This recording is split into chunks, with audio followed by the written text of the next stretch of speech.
Hello everyone. तो आज की क्लास में हम करेंगे क्लास 10th का जो चैप्टर 9 एप्लीकेशन ऑफ ट्रिग्नोमेट्री है उसका क्वेश्चन नंबर थर्ड, जो कि इम्पोर्टेंट है। तो क्वेश्चन नंबर थर्ड पहले समझने की कोशिश करो आप। और इससे पहले जो क्वेश्चन नंबर 1 और 2 है इसका भी वीडियो मैंने अपलोड किया हुआ है। तो अगर आपने क्वेश्चन नंबर 1 और 2 नहीं किया हुआ है तो पहले आप 1 और 2 समझने की कोशिश करो, फिर क्वेश्चन नंबर थर्ड ट्राई करना। क्वेश्चन थर्ड में देखो क्या गिवन है आपके पास। A contractor plan to install 2 slide for the children.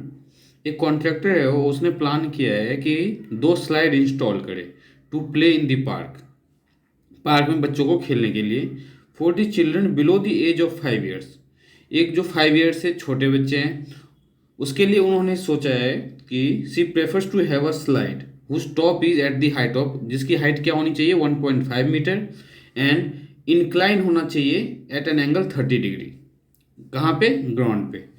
Where as for the elder children, और बड़े बच्चों के लिए she wants to have a strip slide at the height of 3 metre, और जो बड़े बच्चों के लिए स्लाइड है उसकी हाइट क्या होनी चाहिए 3 मीटर वाली, और इंक्लाइन जो होना चाहिए वो 60 डिग्री एंगल पे ग्राउंड पे होना चाहिए। तो दोनों का फिगर देखो आप कैसे बनेगा। सबसे पहले तो आप इसमें फिगर क्या बनेगा ये समझने की कोशिश करो।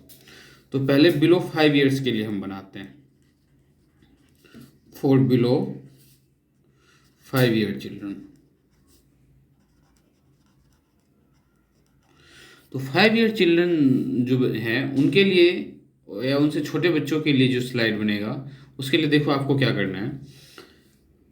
उन्होंने बोला था हाइट क्या होना चाहिए 1.5 मीटर, और जो एंगल ग्राउंड पे फॉर्म होना चाहिए स्लाइड का वो कितना फॉर्म होना चाहिए 30 डिग्री। तो ये रहा 30 डिग्री, और स्लाइड की हाइट क्या है 1.5 मीटर।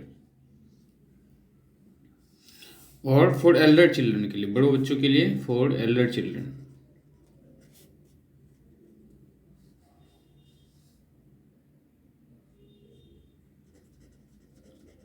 तो बड़े बच्चों के लिए जो उन्होंने बोला था, उन्होंने कहा था बड़े बच्चों के लिए जो स्लाइड है उसकी हाइट क्या होनी चाहिए 3 मीटर।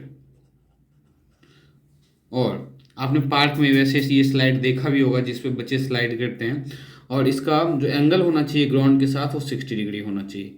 और बच्चे स्लाइडिंग किसका यूज़ करते हैं, ये जो है इसे हम बोलते हैं स्लाइड।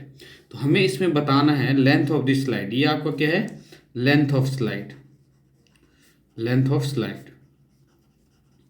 सिमिलरली इसमें भी क्या है ये लेंथ ऑफ स्लाइड। तो इस ट्रायंगल की हम नेमिंग कर लेते हैं लेट ए बी सी, और इस ट्रायंगल की नेमिंग डी ई और एफ। पहले हम ट्रायंगल ए बी सी को सॉल्व करके लेंथ ऑफ स्लाइड फाइंड करेंगे। तो इसमें देखो लेंथ ऑफ स्लाइड हमें फाइंड करना है, और हमें परपेंडिकुलर गिवन है, ये एंगल 30 डिग्री है। तो परपेंडिकुलर और हाइपोटेन्यूज का जो रिलेशन है वो किस में होता है साइन थीटा में। तो लिखो in triangle A B C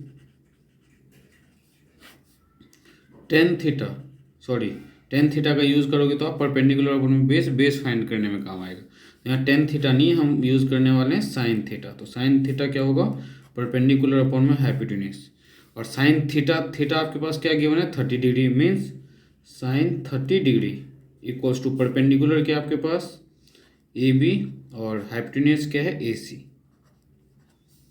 now sine 30 की वैल्यू 1/2, और ए बी क्या गिवन है 1.5 अपॉन में ए सी। क्रॉस मल्टीप्लाई करोगे तो ए सी इक्वल्स टू 1.5 इंटू में 2। तो ए सी की जो लेंथ है वो क्या है 3 मीटर। मतलब जो छोटे बच्चों के लिए जो स्लाइड बनाया गया है, छोटे बच्चों की स्लाइड की जो लेंथ है, तो लेंथ ऑफ स्लाइड क्या है 3 metre. Length of slide is 3 metre. अब हम बड़े बच्चों के लिए जो मोर देन 5 ईयर्स हैं उसका सॉल्व करेंगे। तो इन ट्राइंगल ए बी सी, इसमें हम ट्राइंगल क्या है हमारे पास D E F, in triangle D E F, इसमें भी साइन थीटा यूज़ करना है क्योंकि हमें स्लाइड फाइंड करना है। Sine theta equals to perpendicular upon में हाइपोटेन्यूज, और एंगल क्या है 60 degree, means sine 60 degree equals to perpendicular क्या है आपके पास डी ई, और हाइपोटेन्यूज क्या है डी एफ। नाउ साइन 60 की वैल्यू √3/2, और डी का लेंथ क्या है आपके पास 3, और क्या गिवन नहीं है आपके पास तो डी एफ नहीं गिवन है। तो क्रॉस मल्टीप्लाई करो √3 इंटू में डी एफ इक्वल्स टू 6। तो D F equals to 6 upon में √3, और इसको रेशनलाइज कर दो √3 अपॉन में √3। तो 6 √3/3, तो 3 2 जा 6, तो क्या आ जाएगा ये 2√3 मीटर।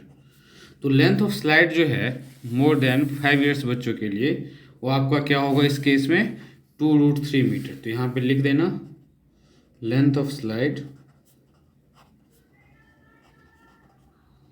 Is 2√3 metre. ये रहा आपका क्वेश्चन नंबर 3 का सॉल्यूशन। इस क्वेश्चन को इतना सिंपल तरीके से आप सॉल्व कर सकते हो। अब हम क्वेश्चन नंबर 4 सॉल्व करेंगे एनसीईआरटी का। तो क्वेश्चन नंबर 4 देखो क्या आपके पास, ये आपको क्वेश्चन नंबर 4।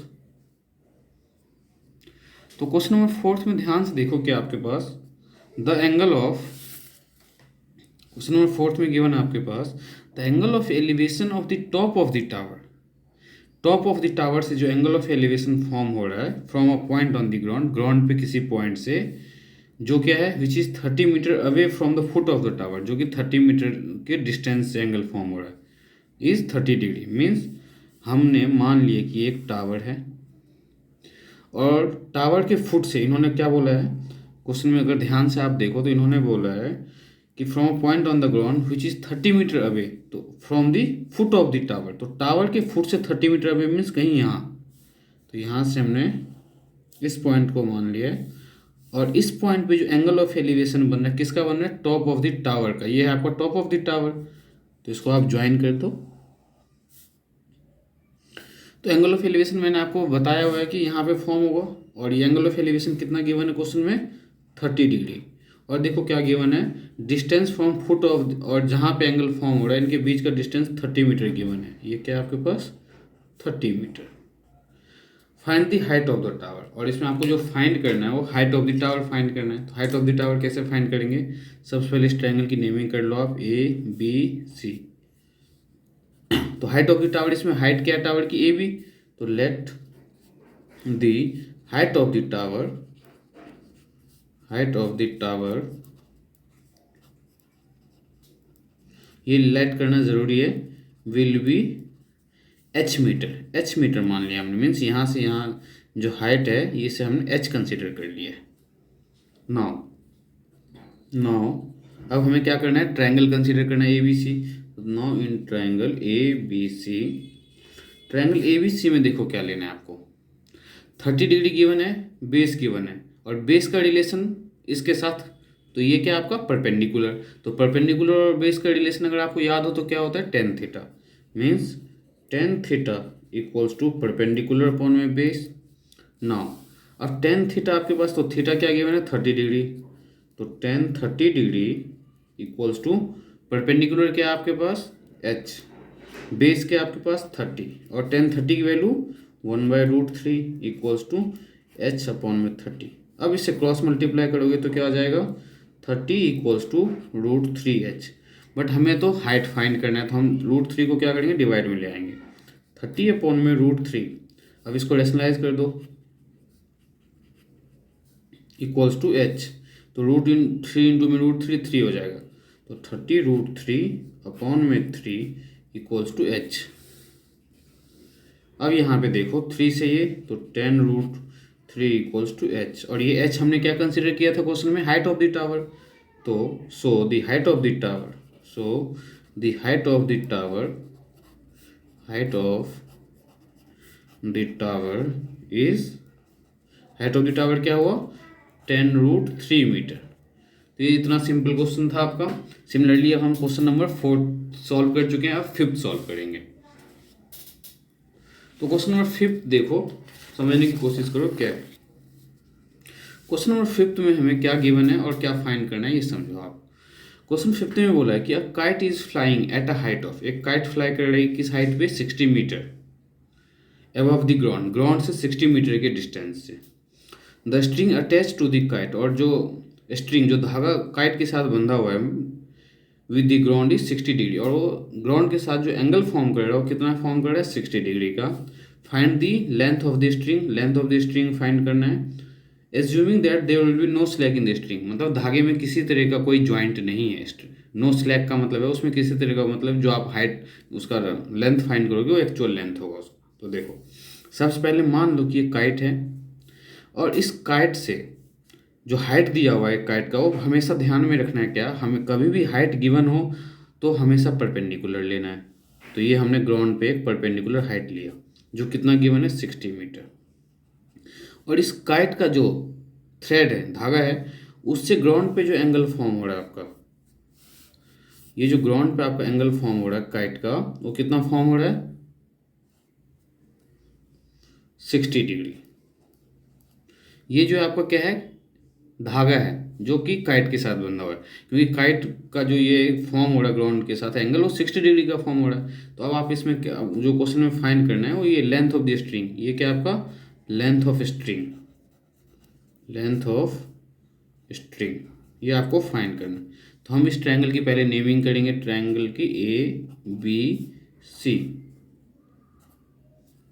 नाउ हमें क्या करना है, इन ट्रायंगल ABC हमें क्या गिवन है परपेंडिकुलर, और परपेंडिकुलर का और हाइपोटेन्यूज का रिलेशन किस में होता है आपको बहुत अच्छे से याद हो गया होगा, साइन थीटा के साथ। तो in triangle ABC sine theta equals to perpendicular upon में हाइपोटेन्यूज।